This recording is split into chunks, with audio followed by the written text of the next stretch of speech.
Assalamualaikum warahmatullahi wabarakatuh. Berjumpa kembali di channel Belajar Sambil Ngopi. Selamat malam kepada teman-teman semua. Bagaimana kabar teman-teman? Semoga dalam keadaan sehat walafiat. Amin ya robbal alamin.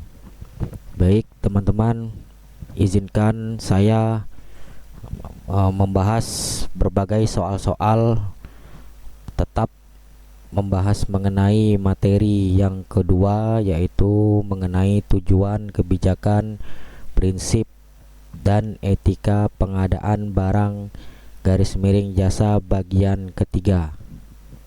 Jadi sebelum saya ke soal-soal, saya tidak henti-hentinya memberitahukan kepada teman-teman materi-materi apa saja yang akan teman-teman harus pelajari dan berlatih untuk tes seleksi kompetensi bidang nanti. Sebelumnya, selamat kepada teman-teman yang sudah memastikan diri lolos ke tes SKB untuk formasi CPNS Pengelola Pengadaan Barang dan Jasa. Baik, langsung saja teman-teman. Jadi materi-materi untuk pengelola pengadaan barang garis miring jasa pemerintah atau dalam kurung PBJP antara lain: yang pertama yaitu ketentuan umum, yang kedua tujuan, kebijakan, prinsip, dan etika PBJ, yang ketiga pelaku PBJ, yang keempat PBJ secara elektronik, sumber daya manusia, kelembagaan, pengawasan, pengaduan, sanksi, dan pelayanan hukum. Yang kelima perencanaan pengadaan. Yang keenam persiapan PBJ. Yang ketujuh pelaksanaan PBJ melalui swakelola. Yang kedelapan pelaksanaan PBJ melalui penyedia. Dan yang kesembilan atau yang terakhir pengadaan khusus. Baik, sebelumnya terima kasih kepada teman-teman yang sudah setia dan mendukung channel saya ini. Terima kasih dukungannya dan sudah mau menyimak video demi video, khususnya mengenai pengelola pengadaan barang dan jasa. Baik, langsung saja teman-teman. Bismillahirrohmanirrohim. Kita gaskan langsung ya. Untuk soal yang pertama, soal nomor 1. Nilai penghargaan kepada perusahaan yang berinvestasi di Indonesia karena memberdayakan usaha mikro dan usaha kecil serta koperasi kecil melalui kemitraan, memelihara kesehatan, keselamatan kerja dan lingkungan, memberdayakan lingkungan serta memberikan fasilitas pelayanan purna jual merupakan pengertian dari A. TKDN dalam kurung tingkat komponen dalam negeri, B. SNI dalam kurung standar nasional Indonesia, yang C. BMP bobot manfaat perusahaan, dan yang D. value for money. Silakan dipilih teman-teman jawaban yang paling tepat dari soal nomor 1 ini. Baik, kalau sudah, jawaban dari soal nomor 1 yang paling tepat adalah yang C.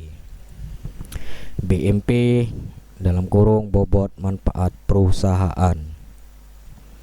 Baik, kita langsung ke pembahasannya. Jadi dasar hukum dari bobot manfaat perusahaan itu adalah Undang-Undang Nomor 3 Tahun 2014 tentang perindustrian. Ini mengenai BMP dan TKDN ya teman-teman yang pastinya, tapi yang di sini adalah pengertian dari BMP atau bobot manfaat perusahaan. Yang kedua, Peraturan Presiden Nomor 12 Tahun 2021 Pasal 66. Jadi di dalam Perpres ini ada berbagai pembahasan mengenai bobot manfaat perusahaan, yaitu yang tertera di ayat 2.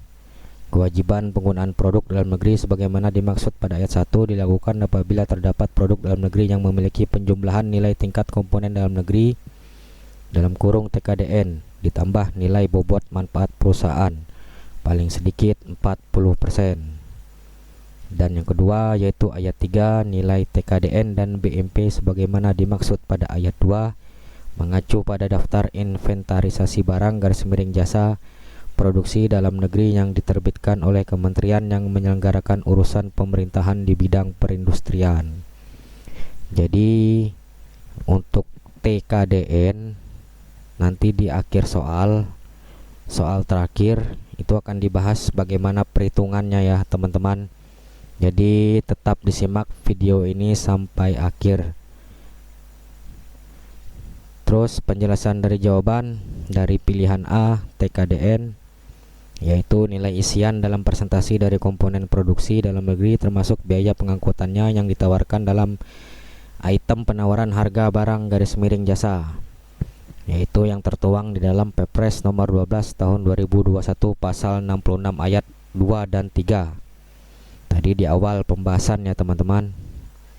Nah terus untuk yang SNI atau Standar Nasional Indonesia, pengertiannya yaitu standar yang ditetapkan oleh Badan Standar Nasional dan berlaku di wilayah Negara Kesatuan Republik Indonesia. Baik di dalam SNI sendiri ada berbagai pembahasan teman-teman berdasarkan peraturan presiden terbaru nomor 12 tahun 2021 mengenai pengadaan barang _jasa, yaitu tertera di pasal 19 ayat 1 yang berbunyi pejabat pembuat komitmen dalam menyusun spesifikasi teknis _KAK barang _jasa menggunakan A. produk dalam negeri, B. produk bersertifikat SNI, C. produk usaha mikro dan kecil serta koperasi dari hasil produksi dalam negeri, D. produk ramah lingkungan hidup. Baik teman-teman, di sini saya pasti akan menambahkan pasal-pasal dari peraturan presiden nomor 12 tahun 2021 ini supaya teman-teman selalu ingat. Baik, ada lagi sambungan yang dari opsi pilihan B tentang Standar Nasional Indonesia, yaitu masih tetap terdapat di peraturan presiden nomor 12 tahun 2021 pasal 72 ayat 2 yang berbunyi katalog elektronik sebagaimana dimaksud pada ayat 1 memuat informasi berupa daftar jenis spesifikasi teknis TKDN, produk dalam negeri, produk SNI, produk ramah lingkungan hidup, negara asal, harga, penyedia, dan informasi lainnya terkait barang dan jasa. Baik teman-teman, untuk pasal 72 ayat 2 ini sesuai dengan Perpres nomor 12 tahun 2021 masih tetap ada pembahasan mengenai SNI. Jadi teman-teman harus selalu dibaca-baca dan selalu diingat ya teman-teman.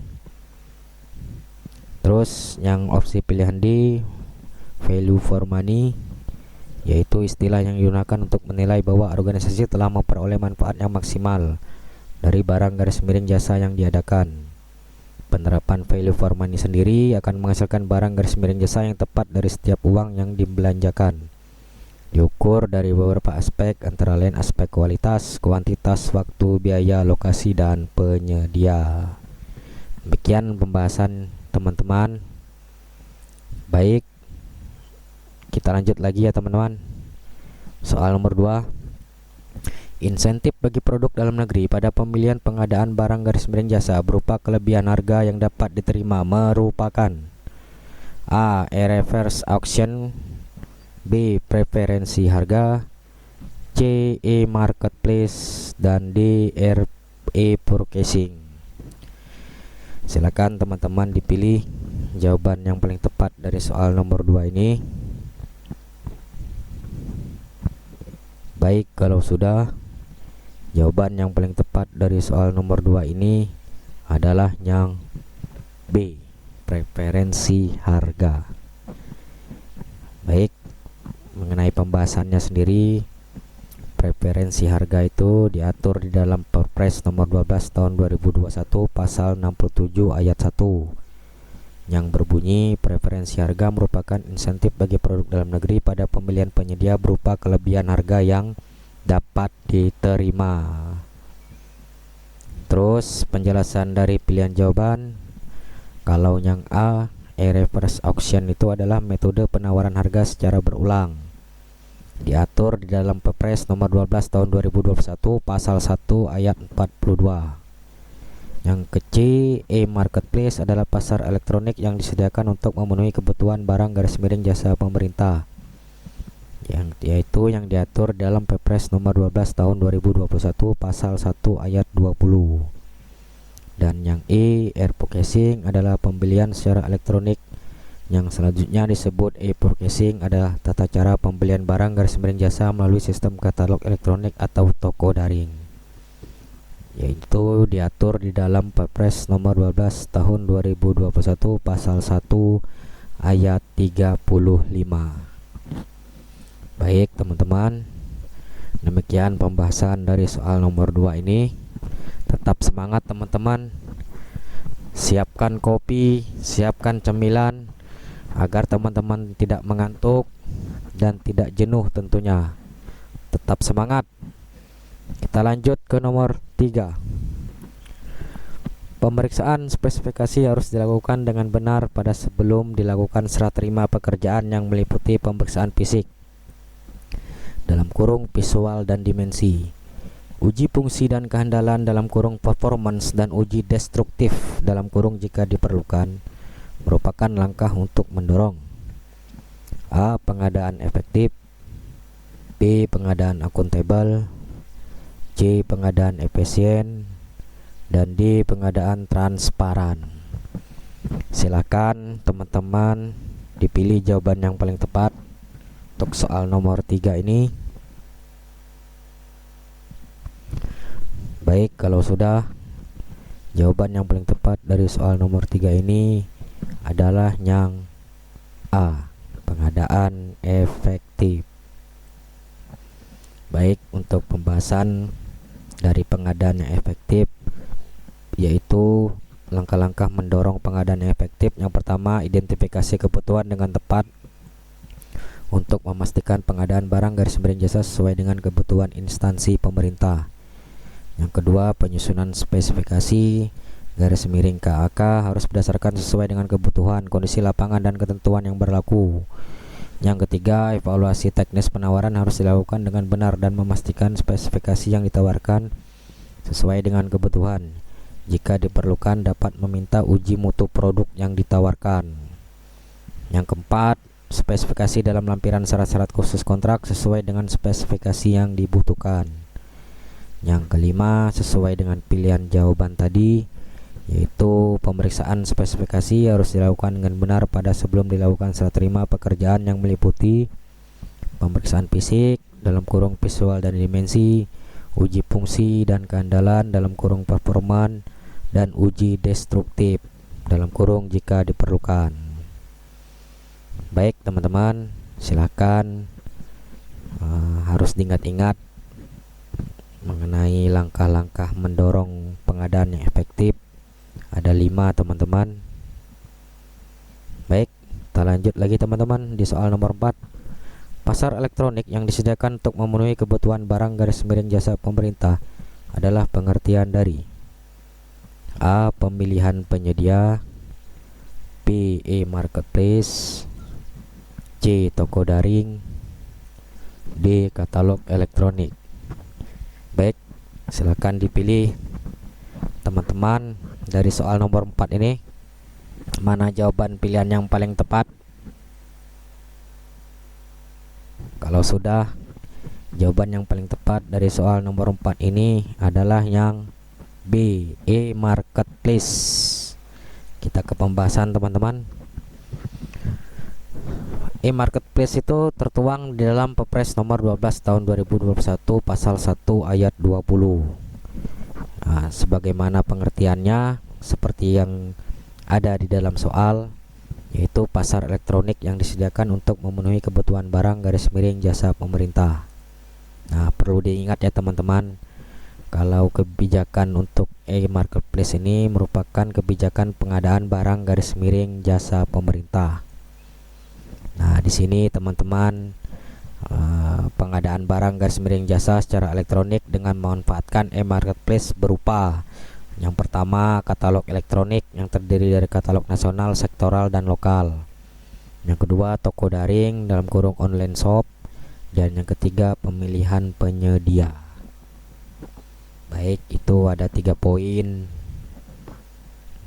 pengadaan garis miring jasa secara elektronik dengan memanfaatkan e-marketplace. Baik, untuk lebih jelas mengenai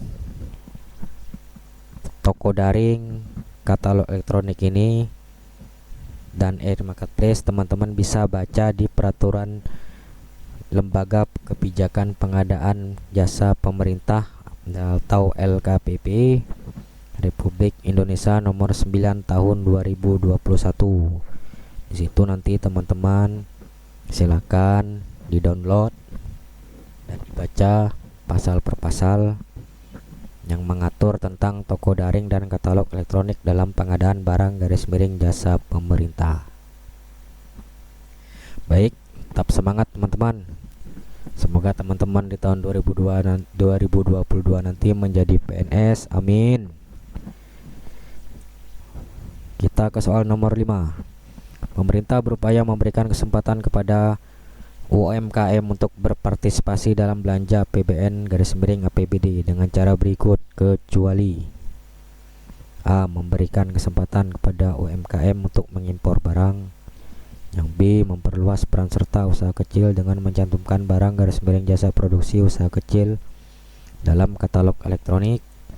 Yang C. Usaha non kecil melaksanakan pekerjaan dapat melakukan kerjasama usaha dengan usaha kecil dalam bentuk pemitraan, subkontrak, atau bentuk kerjasama lainnya. Yang C. Pengalokasian anggaran barang garis miring jasa untuk penggunaan produk dalam produk usaha kecil serta koperasi dari hasil produksi dalam negeri. Baik, silakan dipilih teman-teman jawaban yang paling tepat dari soal nomor 5 ini.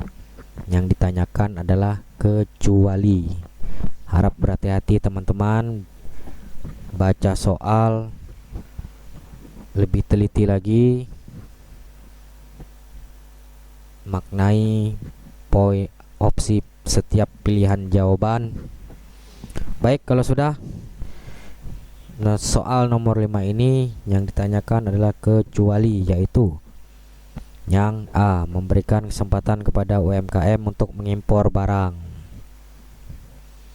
Baik, di pembahasan yaitu diatur di dalam Perpres nomor 12 tahun 2021 pasal 65.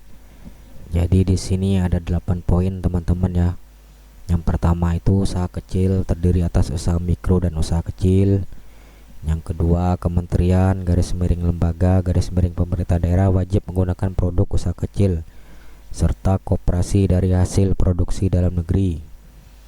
Yang ketiga, kementerian garis miring lembaga garis miring Pemda sebagaimana dimaksud pada ayat 2 wajib mengalokasikan paling sedikit 40% dari nilai anggaran belanja barang jasa garis miring jasa kementerian garis miring lembaga garis miring pemerintah daerah. Yang keempat, paket pengadaan barang garis miring pekerjaan konstruksi garis miring jasa lainnya kementerian dengan nilai pagu anggaran sampai dengan 15 miliar rupiah diperuntukkan untuk usaha kecil atau koperasi. Yang kelima, nilai pagu anggaran pengadaan sebagaimana dimaksud pada ayat 4 dikecualikan untuk paket pekerjaan yang menuntut kemampuan teknis yang tidak dapat dipenuhi oleh usaha kecil dan koperasi. Ya, contohnya pekerjaan untuk jasa engineering teman-teman ya.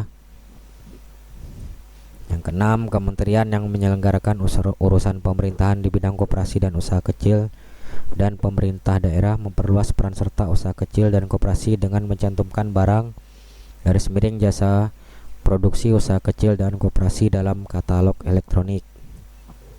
Yang ketujuh, penyedia usaha non kecil atau koperasi yang melaksanakan pekerjaan melakukan kerjasama usaha dengan usaha kecil dan garis miring atau koperasi dalam bentuk kemitraan, subkontrak, atau bentuk kerjasama lainnya.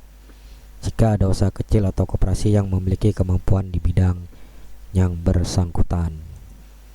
Dan yang terakhir, kerjasama dengan usaha kecil dan atau koperasi sebagaimana dimaksud pada ayat 7 dicantumkan dalam dokumen pemilihan. Itulah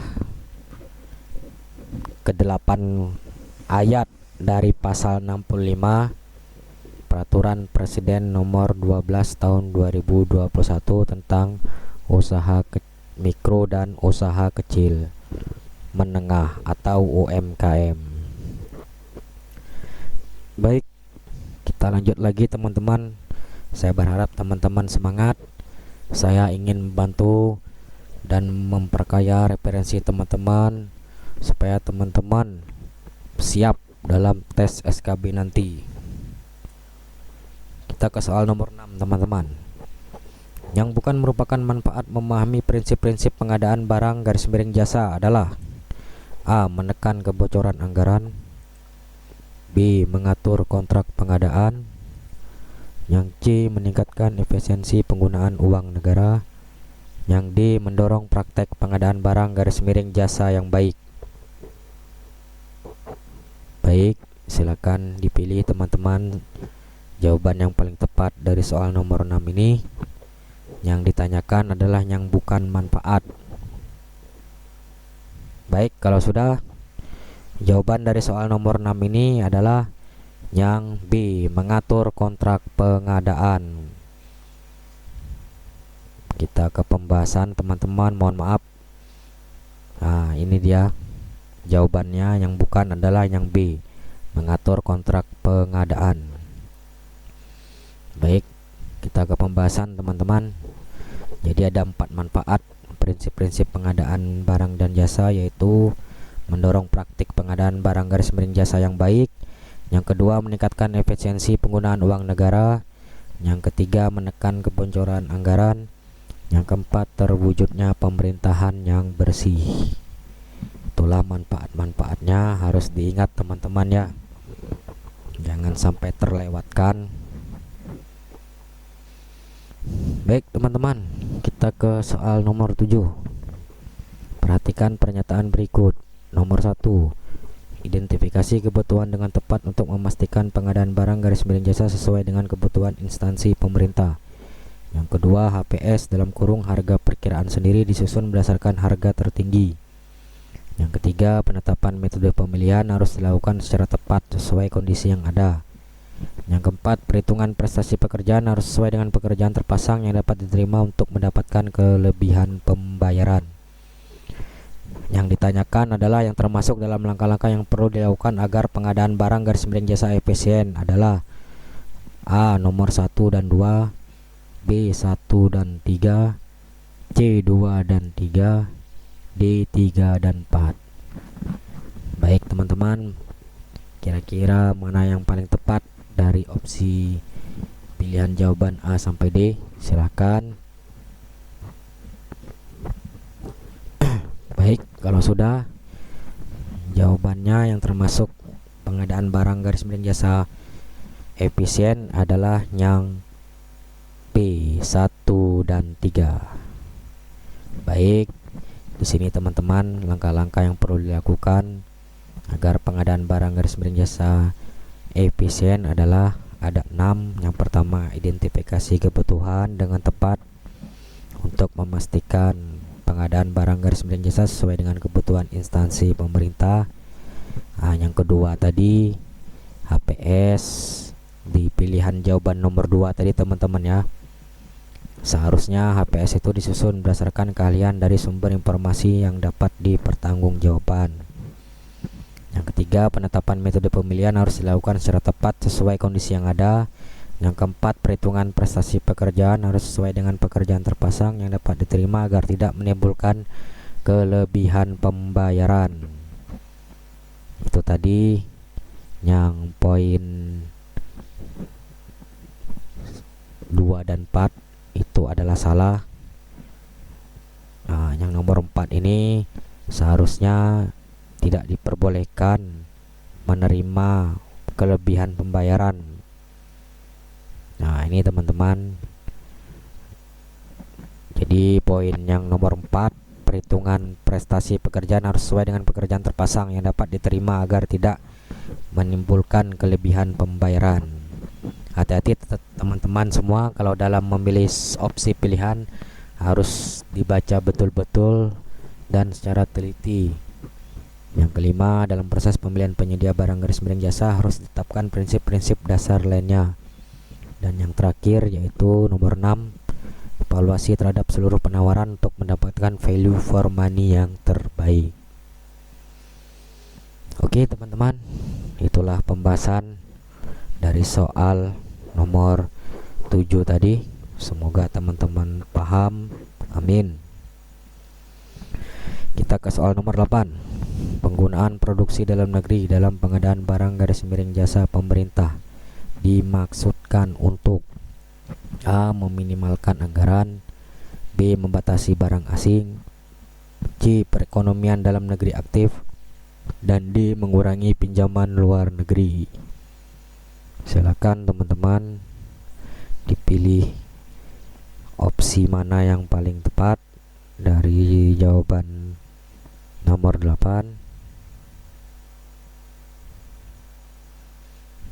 Baik, kalau sudah, jawaban yang paling tepat dari soal nomor 8 adalah yang C. Perekonomian dalam negeri aktif.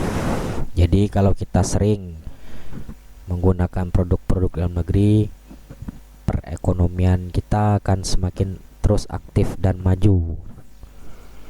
Untuk pembahasannya yaitu penggunaan produk dalam negeri diharapkan ada 5 poin teman-teman, harus diingat-ingat ya teman-teman. Yang pertama, menumbuh kembangkan produksi dalam negeri. Yang kedua, menghidupkan industri pendukung.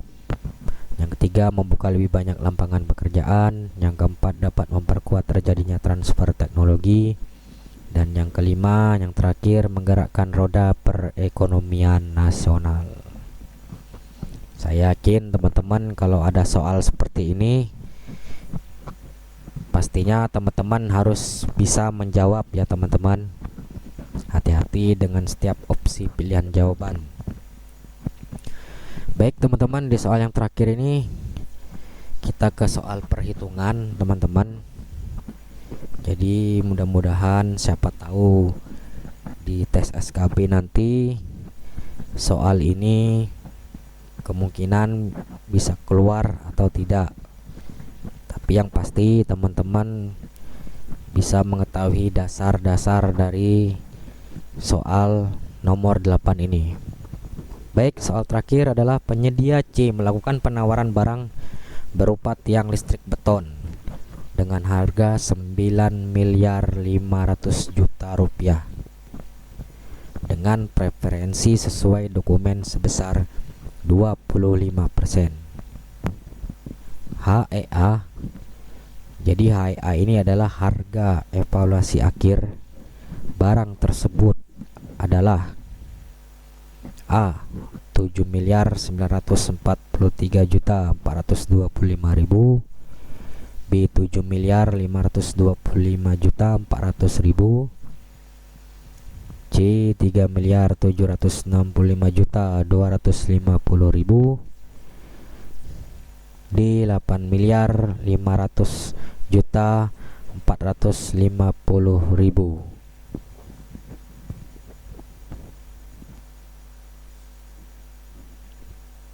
Baik, silakan teman-teman bisa dihitung-hitung terlebih dahulu dari soal nomor 8 ini.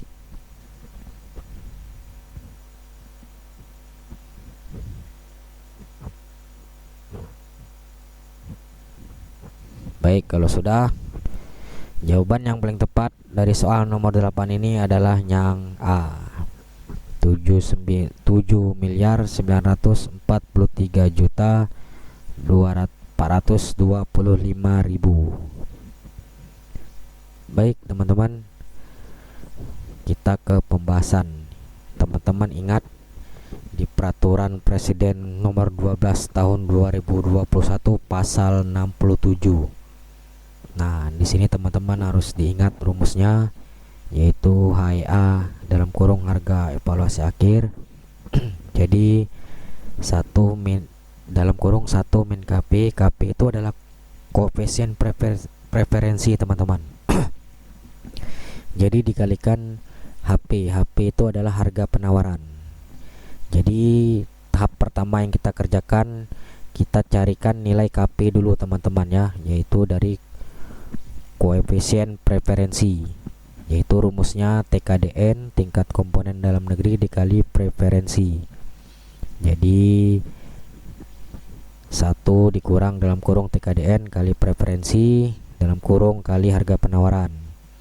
Jadi 1 dikurang 65,54% kali 25% dikali 9.500.000.000. Jadi didapatkan hasil perkalian 65,54% kali 25% dapatnya yaitu 0,16385.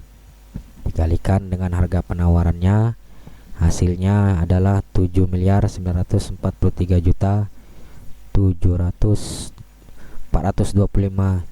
rupiah. Baik teman-teman, harus teman-teman ingat ya, untuk TKDN ini teman-teman bisa melihat di website TKDN Kementerian Perindustrian.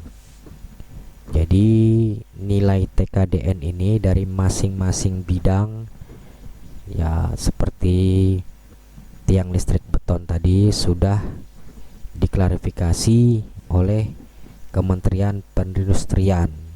Jadi setiap masing-masing nilai TKDN ini berbeda ya teman-teman. Jadi di situ teman-teman bisa kunjungi di websitenya, banyak sekali nilai-nilai TKDN dari berbagai bidang. Jadi teman-teman, harap selalu teman-teman pahami rumusnya.